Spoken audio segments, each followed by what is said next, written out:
આપની સાથે વાત કરી ટિપ્સ દરમિયાન કે ટાઈમ મેનેજમેન્ટ છે એ ખૂબ જ મહત્ત્વનો મુદ્દો છે આવી પરીક્ષા દરમિયાન. એટલે જ્યારે તમે MCQને વાંચતા હો ત્યારે સૌ પ્રથમ તમે આવા જે પ્રશ્નો જે તમને સૌથી વધુ આવડે છે એ તમે કરો.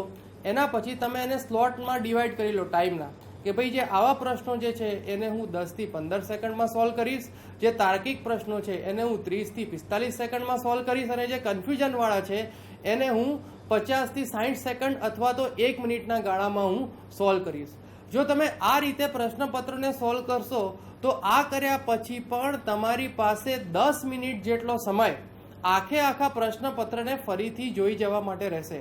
આગલા સેક્શનમાં તમને વાત કરવામાં આવી કે જો તમે કાળજી રાખ્યા વગર જો MCQ ટીક કરવા માંડશો તો ફ્રેમ શિફ્ટનો પ્રશ્ન થઈ શકે છે. ફ્રેમ શિફ્ટનો પ્રશ્ન એટલે શું કે દાખલા તરીકે 10મા પ્રશ્નનો જવાબ B છે અને તમે 9માં B ટીક કરી દીધું, તો 11માનો C છે તો તમે 10માં C આન્સર ટીક કરશો, જે જનરલી B હોવો જોઈતો હતો. એટલે આ રીતની જે ફ્રેમ શિફ્ટિંગની પ્રક્રિયા છે એને જો તમારે અવોઇડ કરવી હોય તો આ રીતનું ટાઈમ મેનેજમેન્ટ તમારે કરવું પડશે, જેથી કરીને તમે આ રીતનો જે પ્રોબ્લેમ છે એ અવોઇડ કરી શકો અને તમે સ્વસ્થતાપૂર્વક આ પરીક્ષા જે છે એ આપી શકો. આ આપણે ડિસ્કસ કર્યું કે 10 થી 15 મિનિટનો સમય તમારી પાસે બચશે. 10 થી 12 સેકન્ડ એવા પ્રશ્નને આપો જેમાં તમે પૂરેપૂરા કોન્ફિડન્ટ છો.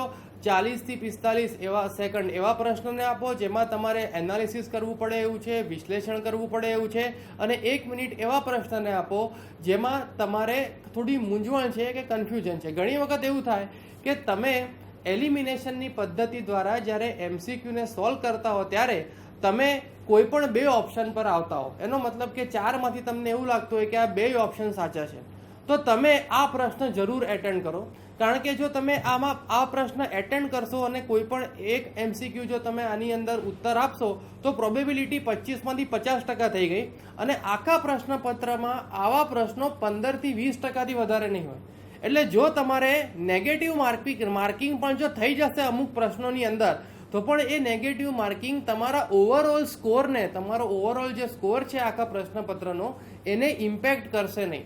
એટલે જો તમે આવી સિચ્યુએશનમાં આવતા હો કે જેમાં તમે અમુક વર્ક કર્યા પછી, અમુક એનાલિસિસ કર્યા પછી એવા 2 સાચા જવાબો તમારી પાસે આવે છે, તો આવા પ્રશ્નોને એવોઇડ ન કરવા. આવા પ્રશ્નનો તમારે 2 જવાબો આપે છે એ પૈકીનો કોઈ એક જવાબ જો MCQમાં નીચે ઓપ્શનમાં આપેલો હોય તો ચોક્કસપણે આવા પ્રકારના પ્રશ્નો તમારે એટેન્ડ કરવા જોઈએ.